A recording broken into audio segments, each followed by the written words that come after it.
Hi, welcome to Cherie's weight loss journey. I got cut off, but that's okay. We'll just pick up where we left off.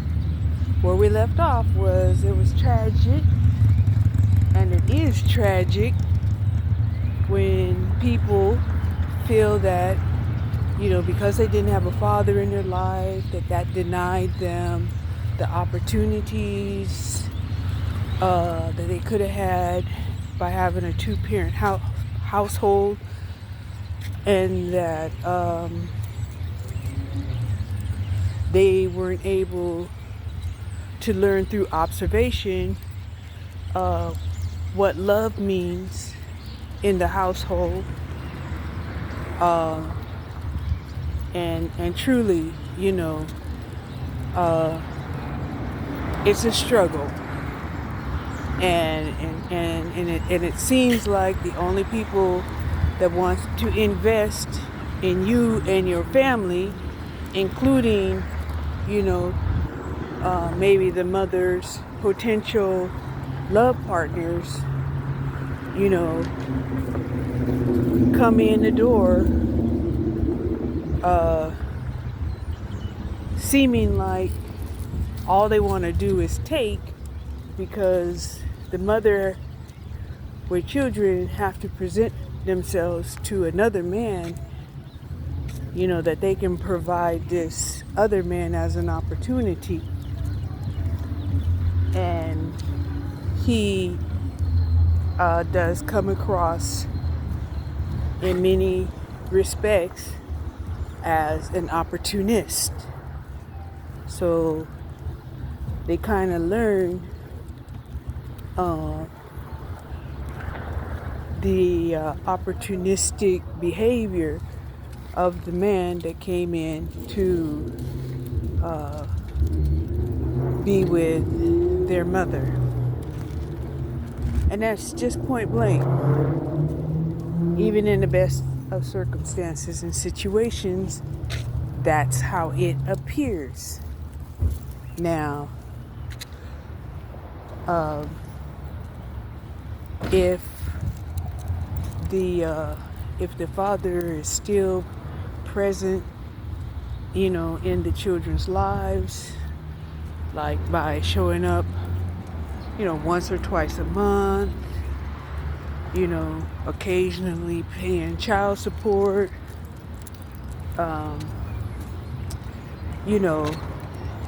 this man, has to combat the fact that,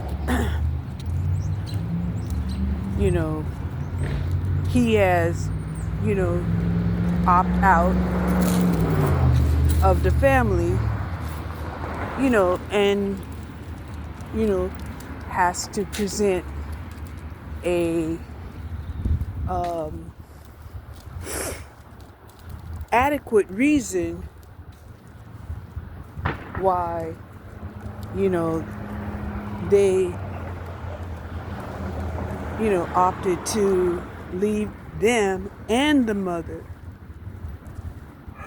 which, goes into blaming the mother for not being a good woman,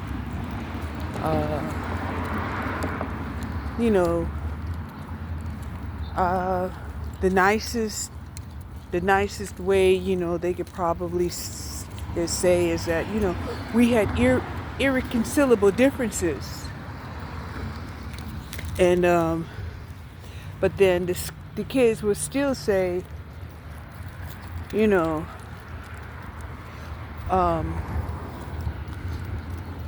aren't they enough?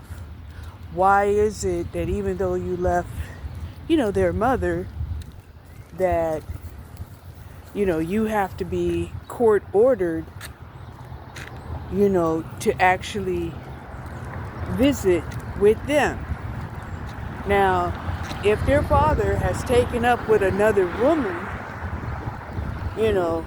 that could be a whole array of resentments, right? Because now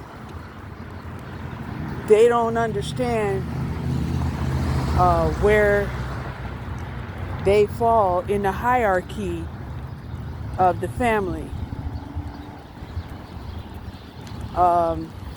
It's really sad, and this is kind of what, here in America is that they will call the childhood wounds.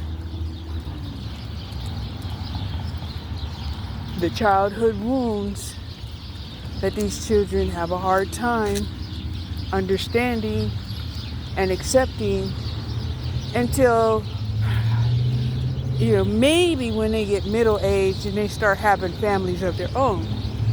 Because when they start having families of their own, they start to see, how the dynamics of two people can change, in how even how relationships are changing in this world, right? Because, there had been so many men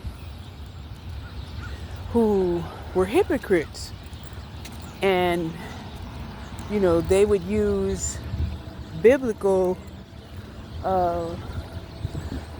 concepts, to justify that, they had the deciding voice when it came to issues, right? But if they grew up in a dysfunctional household where there was gambling, promiscuity, drugs, alcohol, crime, guns, these are people that really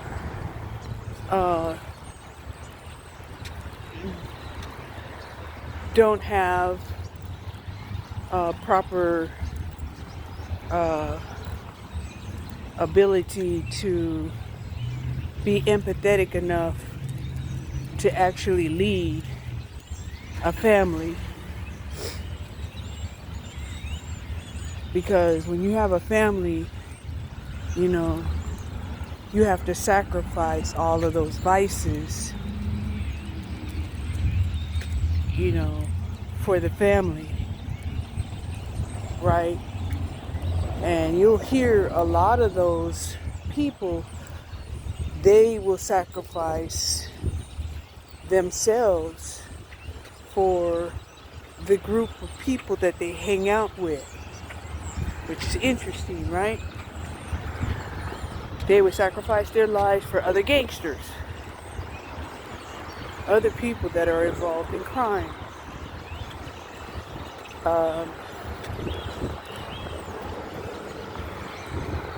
Another thing that I was watching was a video about a woman who was going before the parole board, and the reason why she was put in jail because her husband was molesting the children. Now, this was a 40-year-old woman who had 8 alive children,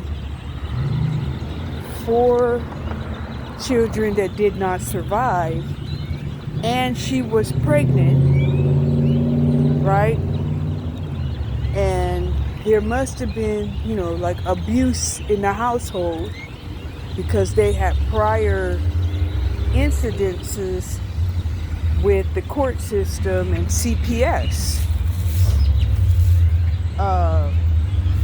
But when this woman went before the parole board, the child that had got molested, she claimed that the mother had told her, to go along with this, And at first, I was like, is that child lying? And intuitively, it was like, no, the child wasn't lying, but the, the mother was basically trying to protect the child, right?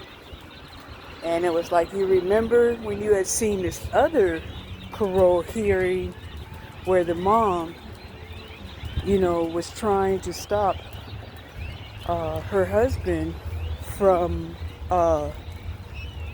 abusing an 18-month-old baby, and she pushed him aside, and the guy had fell on his fishing tackle and grabbed a knife and stabbed her multiple times, and ended up practically decapitating her when he cut her throat. So, yeah. And, I just kept asking the universe, universe, can you explain to me, what was this pregnant woman supposed to do? Because the pregnant woman who has already had lost, children, 4 children, obviously has, a vulnerable state, and that her first notion would be to, number one, protect the fetus, right? To protect the fetus. Therefore, she cannot get into a fight with this man. Then, number two, to state that, when a man, and we see this in so many cases where men will force themselves or force their agenda and commit sexual assault, and nobody can stop them, not even other men, without literally tackling him to the ground and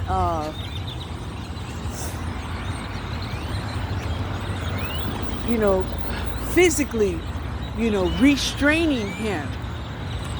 Now, a pregnant woman that, has problems in her pregnancies, can easily lose their child. And so what she told the child was, just let this happen. Just let this happen. Right? So, yeah. The thing about it is when the mom was telling the child, this is how I interpret it. I interpreted that the mother told the child, let this happen because I'm not equipped to be able to help you. Right? And this mother, also had been raped when she was a child. So she already knew, you can get past, a rape situation, should you not fight to the death. Get in. Come on. Good girl. So, and I still want to know, what was the woman supposed to do? Because she was denied her first parole, and then in the second parole, right, the reason why she never divorced the husband is because she said she was raised as a Pentecostal, and that Pentecostals didn't believe in divorce, and they believed in complete submission to their husband. They did whatever their husband said to do. Then, it was brought to me and to my understanding that, there's a certain kind of motivation that occurs within men when they get an arousal and, an orgasm. The orgasm is that, there's a chance that they could, impregnate an egg. Well, when you got a pregnant woman, and this is where we have seen time and time and time and time and time and over and over and over, where these men, for whatever reason, they feel dejected to have sex with their pregnant wife. And so instead, a lot of times they either get mad at the woman thinking that, she can't make him aroused like she used to, or they'll go out and they'll cheat on that pregnant wife. Because when men, are motivated to have sex, it's, the stakes of are higher if it has the chance of proving their masculinity by conception of a child. Okay, so that was one of the things that had brought was brought to my attention, and that I had to philosophize about, because there are a lot of statistics that men become violent towards their pregnant wives. Men will cheat on their pregnant wives, and it was downloaded to me as to why they do that. Now, that doesn't justify that this man that this man didn't realize that it's a crime to have to have sex with your children. For some reason, his lust, definitely overruled his common sense. And that's a shame, because even during the second parole hearing 2 years later, the woman comes forth before the parole board asking to be freed, and then it's announced that her husband had died in prison, that they still didn't feel like she deserved to be released, even knowing that circumstance would never happen again, because she had taken victim awareness, she had taken the sexual assault classes. And I was like, okay, so what's the point of leaving this woman in prison, even though they know if they release this woman, she cannot get back with the husband. She did not actually assault the child, but she was in the same room, right? And my thought,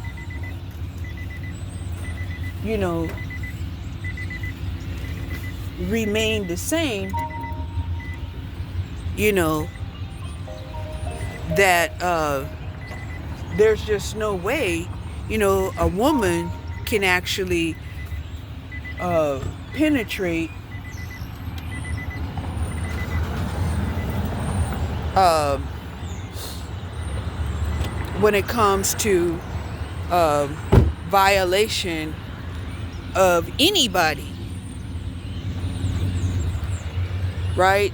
That's only a man can do that because he has a phallic, and women don't have phallics. They have receptors, and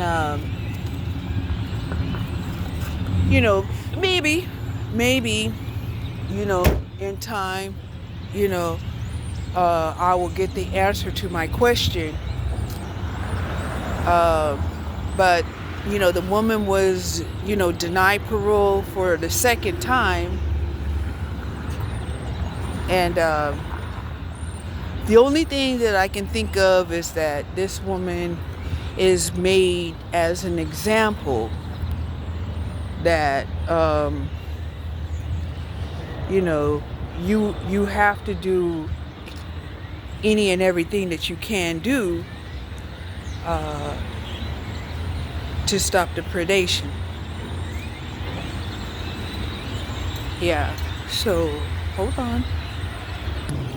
So I feel so good. The dryer is free for the first 10 minutes. The last time I did 10 minutes, my clothes were dry. I'm telling you, they were dry. So, of course, I separated them appropriately. Look at that moon. Can you see the moon? Wait a minute. See if you can see the moon. Let me see. That moon. You see that moon back there? Looking very full. Right back there. Right there. Yeah. So, then my thought was, okay, they wanted this situation to raise a precedent to women who will allow a tyrannical husband be the leader, who is a hypocritical, unloving man of the house, that she needs to be aware of the laws. You can say, oh, I'm supposed to be submissive to my husband, right or wrong. But if he's breaking the law, they just might take you down with them. So even though you're not forced to testify against your husband in court, you have the ability that you can testify against your husband. And it's going to be a very hard, decision to make, especially if, you are reliant on his income and that you have, children with this man. It's going to be very hard. And I know a lot of men will say, well, you should choose better. Well, you should choose better. Well, a lot of times women are pressured to act quickly and jump into relationships fast. And without, knowing, the background of the man, without, personally, this is how I feel personally. If you're with a man and you don't know his first and last name, and you can't do a background check on him, then technically this man has not applied for any job with you. Okay? So therefore, you should not be allowing him access to you or your energies. Period. Okay? And I know a lot of you women are going to be like, but, these men, they're not doing that. But if you succumb, right? If you succumb to somebody like, hey, give me your number, and then out of the clear blue sky, he's like, hey, I'm in your neighborhood. Can I stop by? You know, this is you making certain decisions without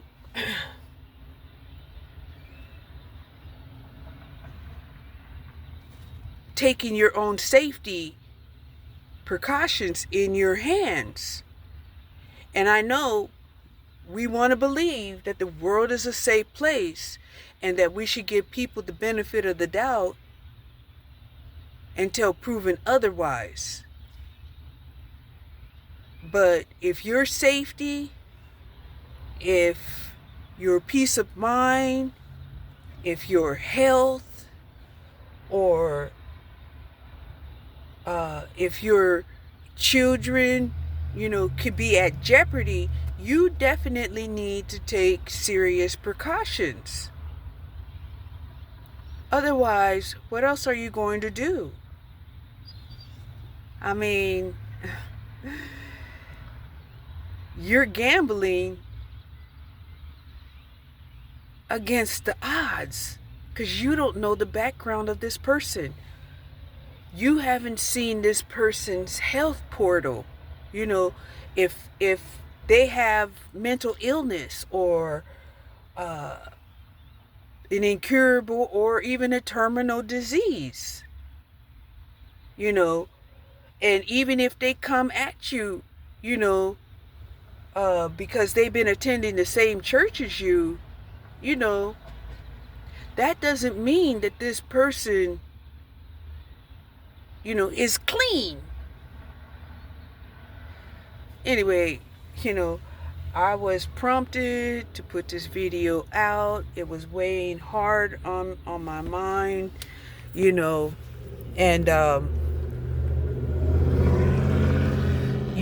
I just honestly hope, that we all get it together and we get through this life, with at least one of our virtues intact.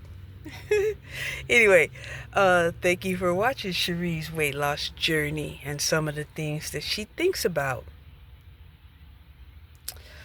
But I wait.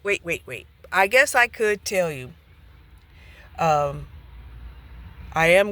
already had a protein shake. I have salad fixings. I might want to stop at the store and buy me some more salad because I am running very low on salad. But I did, cook the last of the chicken thighs, and there's still 3 boiled eggs left. I have some spinach and some cabbage left, and like I said, I might stop at the store and buy some more cabbage and spinach. Then I might not. Maybe I'll wait until tomorrow, and that way when I buy the cabbage and the spinach, it will be just a little bit fresher. Okay? What else? Because I know if I happen to get hungry, I can always just have another protein shake. I don't really have to eat another salad. Or I could do like I did last night. Remember last night I said I was going to probably, have a snack because I was feeling a little hungry. What I did was I just ate 3/4 of a serving of the chicken thighs, right? And let me tell you something. The chicken thighs that I had bought, they were skinned and deboned.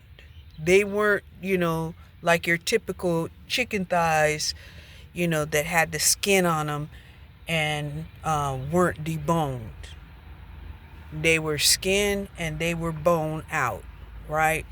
So that was one of the things that had appealed to me, is that they were skinless, boneless chicken thighs, and they already had, flavoring. And I was like, okay, I can handle that for sure. And it was really a pleasant difference. Um, they don't require much additional seasoning at all, right? I could really just get away with just adding some green peppers, bell peppers, green, red, and onions, to it. And oh my gosh, it's so good. It is so good. But of course, I got the habit of just adding, if nothing else, some garlic salt. Um, so yeah, thank you for watching Cherie's weight loss journey. I hope you got something out of it. Like I said, I always feel like all my videos are informative one way or another. Bye.